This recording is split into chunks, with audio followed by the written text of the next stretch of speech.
Pozdravljeni, sem Marja Milič in gledate MoneyHow, prvi podcast o upravljanju denarja pri nas. Ja, po mesecu dni se vračamo nazaj, pred nami je 4. sezona MoneyHow. Dobila sem izredno veliko vprašanj, kdaj bo ponovno objavljena epizoda. Vidim, da so bili nekateri zelo, recimo temu, nestrpni. Dobila sem celo komentar, da še nisem za v penzijo, zato naj se čim prej vrnem nazaj. Ja, res je, nisem še za v penzijo in MoneyHow se vrača. Kaj prinaša nova sezona, 4. sezona? Predvsem bom rekla dobro vsebino, predvsem bom rekla neodvisno vsebino, ker bomo brez dlake na jeziku povedali tako, kot je. Mislim, da ste tisti, ki nas spremljate že od samega začetka, vajeni na tako komunikacijo, iskreno, direktno in brez dlake na jeziku. Poleg tega bi pa rekla, da bomo v tej sezoni, tako kot smo bili v vseh drugih sezonah, predvsem racionalni, ko je govora o investiranju. Ja, pojavljajo se spet neki kvazi poznavalci. Mislim, te kvazi poznavalci so že dolg časa z nami, ampak vsakič znova, ko se pojavi nek nov obraz, kvazi poznavalec, sem nekako presenečena, kako v bistvu opletajo z raznimi finančnimi nasveti. Mislim, da je bilo celo v sklopu neke zakonodaje, naj bi celo agencije za trg vrednostnih papirjev, te razne influencerje ali pa finančne influencerje ali pa konec koncev tudi druge, ki dajo neke naložbene nasvete, naj bi jih začeli malo bolj nadzorovati. Tako da upam, da bo se tudi iz tega kaj, da se bo nekako počistil ta trg. Najbolj zanimivo mi je to moram prav povedati, ker sem bila prav malo presenečena. Prikaže se graf, na grafu se poišče dno in se reče, ja, če bi na tej točki v dnu investirali, ko so bile delnice na dnu, investirali bi seveda lahko ustvarili, podvojili vložek ali pa potrojili vložek. Ja, iskati dno ali vrhove, to, kar smo že večkrat povedali v podcastu MoneyHow, ker je primarni cilj finančno opismenjevanje, je igra za norce. Torej, loviti dno ali vrhove je igra za norce. Skratka, mislim, da je izredno veliko napačnih sporočil in vsakič znova sem nekako pretresena, kako nekako se opleta z vsem skupaj. Ja, nasvet je, gremo najprej zgraditi streho, pa bomo potem poskrbeli za temelje. Jaz sem izrecno proti temu, jaz sem zato, da se pač postavijo neki temelji, da se gradi na teh temeljih in da seveda potem se dodajo neke začimbice, zato da nekako dam dodaten boost našemu portfelju. Ja, zanimivo mi je tudi to, ko v zadnje mesece se kar precej pogovarjam z različnimi ljudmi, ki so nekako vpleteni v to neko finančno opismenjevanje. Številni od teh so tudi člani oziroma so neka interesna združenja in tukaj se v bistvu sprašujem, kako bo interesno združenje, ki zastopa interese članstva, nekako neodvisno predstavilo neko vsebino. Glede na to, da imamo konkurenco iz tujine, da se je zgodila demokratizacija financ, in da so se nekatere storitve pocenile zunaj naše države, mi si težko predstavljam, da bodo tako transparentno predstavljali te produkte, ker to pač ni v interesu njihovega članstva. Tukaj se mi zdi, da bo tudi en tak zanimiv eksperiment in seveda se veselim, da bom priča temu eksperimentu. Ja, mogoče tukaj, da vas še enkrat spomnim, na MoneyHow smo pripravili delavnico investiranja v ETF-e, septembra prihaja delavnica investiranja v delnice. Zakaj pripravljamo te delavnice? Predvsem zaradi tega, ker želimo transparentno predstaviti vsebino tako, kot je.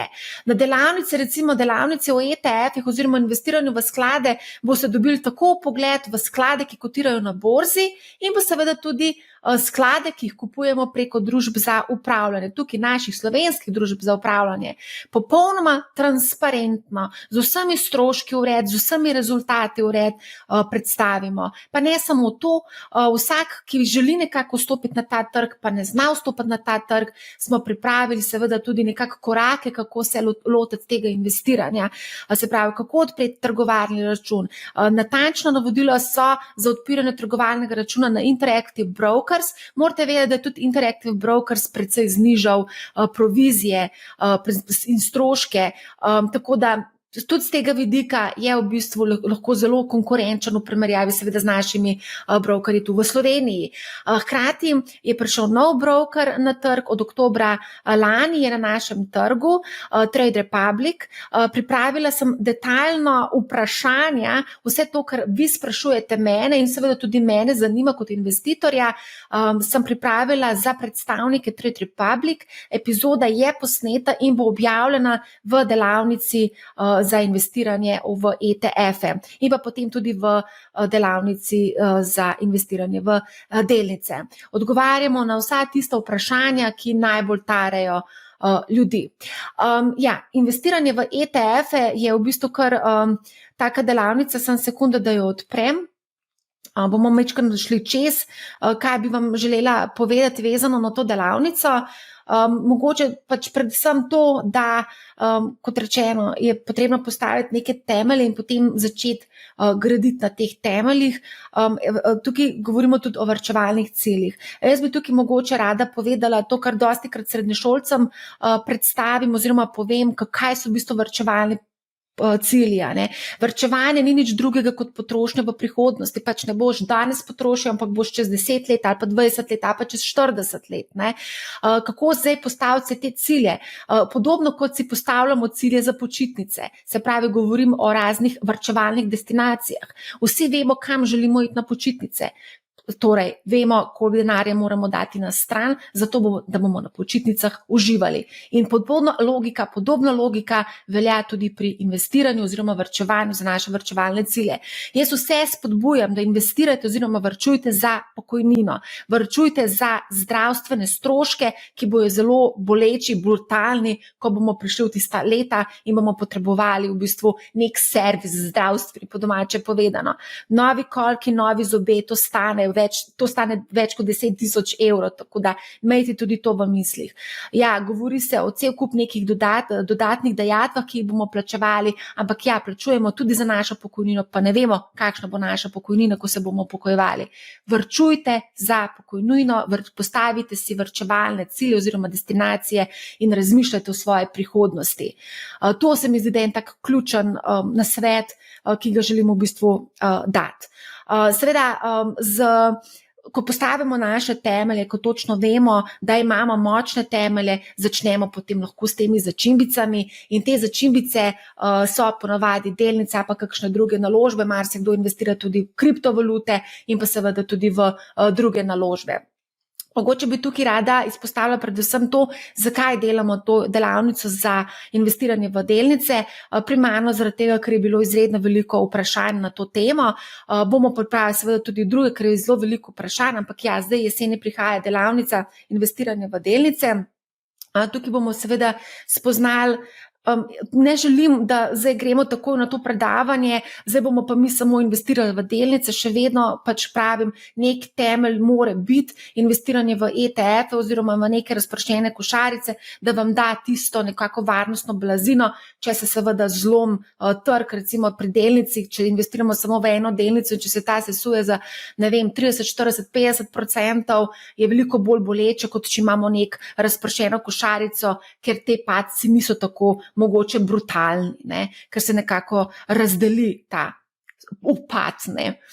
V glavnem, veliko vprašanje, kako kupiti delnico, katere kazalnike pogledati, in to seveda bomo vse zelo na enostaven način prikazali v tej delavnici. Pa ne samo to, veliko se zadnje čase govori o investiranju v slovenske delnice. Slovenske delnice so dividendno donosne, prinašajo lepe dividende.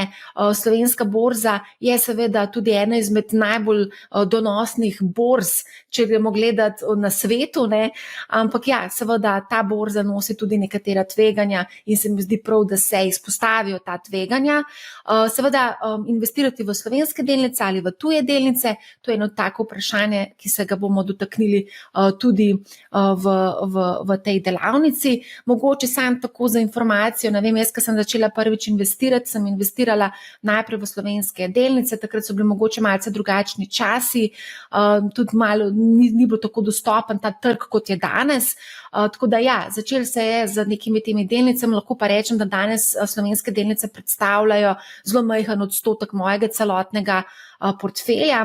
Tudi aktivno se zanimam oziroma sem tudi preverila, kakšni so stroški prenosa mojih delnic na nekega drugega brokerja, ki je cenovno veliko bolj ugoden, hkrati pa tudi nima vseh teh stroškov, ki jih zaračunavajo naši brokerji. Ja, potem veliko vprašanje je bilo vezano na strategije izhoda. To je vedno vprašanje, kadarkoli imamo ali delavnico, dogodke ali ne vem, kamorkoli grem, kakšna je strategija izhoda. Moramo vedeti, zakaj gremo v neko zgodbo, zato da vemo, kdaj moramo iti ven iz te zgodbe. Čisto preprosto. Je pa res, da naprimer tudi se mi je zgodil recimo lansko leto en scenarij, ko sem realizirala dobiček s prodajo ene oziroma nekaj delnic in je bil ta dobiček kar precej velik. Na drugi strani sem pa imela tudi izgubarske delnice, tako da sem tiste izgubarske delnice v tistem momentu prodala, zato da sem pobotala z dobičkom. Tudi to je lahko ena od strategij izhoda, je pa seveda primarno ne gremo z mislijo, da bomo čez ne vem koliko časa ustvarjali izgubo, ampak gremo z mislijo, da bomo investirali v podjetje, ki bojo prinesla nek dobiček. Ampak ja, seveda se pa dogaja vse sorte na trgu, cel kup je nekih dejavnikov tveganja, ki jih moramo upoštevati, ko investiramo konkretno delnice. Ja, tukaj imamo potem tudi eno segment, kjer omenjam strategije nakupovanja oziroma reinvestiranja dividend. Se pravi, imamo številni brokerji danes omogočajo investiranje v konkretne delnice, tako da sklenemo varčevalni načrt in v bistvu sama trgovalna platforma v bistvu kupi delnice namesto vas, v bistvu se avtomatizira. Tako na Trade Republic imate to možnost, kot na Interactive Broker imate to možnost, seveda tudi na drugih verjetno brokerjih, za katere se pač nisem pozanimala, ampak se splača vsekakor to preveriti. Tukaj je cel kup nekih trikov oziroma hakelcev, na katere morate biti pozorni in tudi o tem bomo govorili. Stroški borznih posrednikov. Tako kot 1000-krat že povedano, stroški vplivajo na donosnost. Se pravi, znižujejo vašo donosnost. Višji, ko so stroški, manjša je zaradi tega donosnost. To moramo vedeti in tukaj bomo seveda pogledali, na kaj biti pozoren, ko kupujemo delnice in kako razumeti cenike. Zdaj, če boste kupovali preko slovenskih brokerjev oziroma brokerji, ki so tukaj, ceniki so zelo, zelo zapleteni.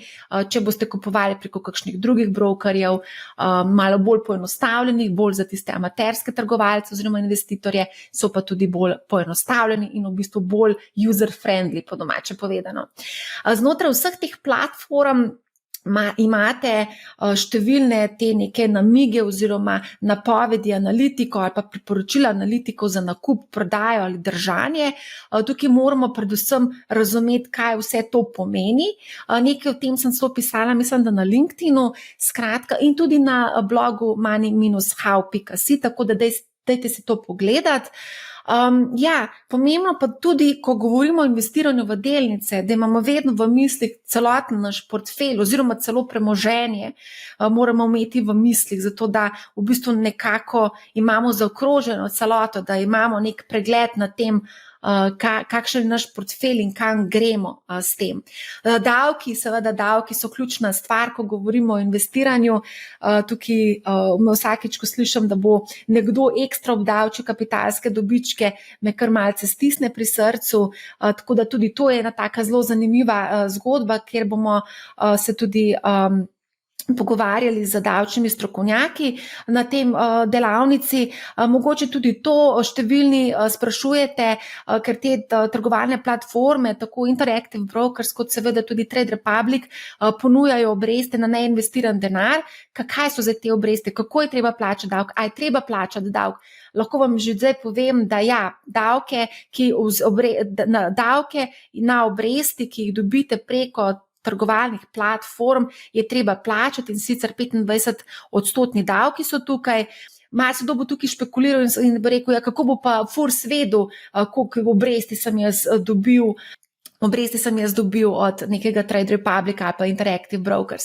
V bistvu je ta izmenjava med FURSom in ostalimi računi v tujini avtomatična in vsako leto v bistvu FURS prejme čisto vse podatke o nas, obresti, dividende, iztržki od prodaje ter drugi dohodki. Skratka, FURS vse te podatke ima in ne razmišljati o tem, da bi poskušali davke utajiti, ker se pač ne splača.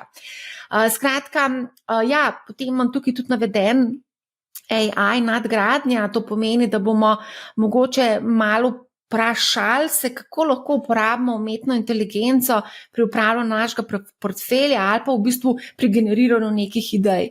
Tukaj bomo tudi v bistvu naredili en tak zanimiv pogovor, praktičen, kako vse to lahko naredimo oziroma uporabimo. Vse, kar je nam na voljo, po domače povedano. V glavnem, novost letošnje sezone, 4. sezone, je pa to, da bomo imeli vsak zadnji torek v mesecu, bomo odgovarjali na vprašanja in vaše dileme vezano na investiranje, pogledali bomo aktualno dogajanje na trgih, izpostavili kakšne zanimive stvari, zelo veliko teh vprašanj in odgovorov tudi dobite na Discordu, Discord MoneyHow. Tam imamo res tako bogato zakladnico vseh možnih vprašanj in odgovorov, tako da če še niste naš član na Discordu, pridite, pridružite se nam, povezava bo v opisu epizode. Prav tako vsak četrtek prihaja nova epizoda MoneyHow. Poskušali bomo dostaviti čim bolj zanimivo, koristno, neodvisno, pametno, racionalno vsebino, ki vam bo pomagala pri upravljanju vašega premoženja. To je v bistvu, in pa seveda, tako kot rečeno, delavnice za investiranje v ETF-e, delavnica za investiranje v delnice, pripravljamo pa seveda tudi druge dogodke, saj ste že vajeni MoneyHow Live, ponovno pride, izvedli bomo nekaj tudi v malo bolj takem privatnem oziroma v malo bolj takem intimnem vzdušju, nekaj teh brančov, bom tako rekla, tako da pripravljamo neke take manjše zgodbe, pa tudi 2 večje zgodbe, tako kot vsako leto, ob novem letu in pa seveda potem spomladi. Toliko za enkrat z moje strani. Poslušajte MoneyHow, ne bo vam žal in lep pozdrav!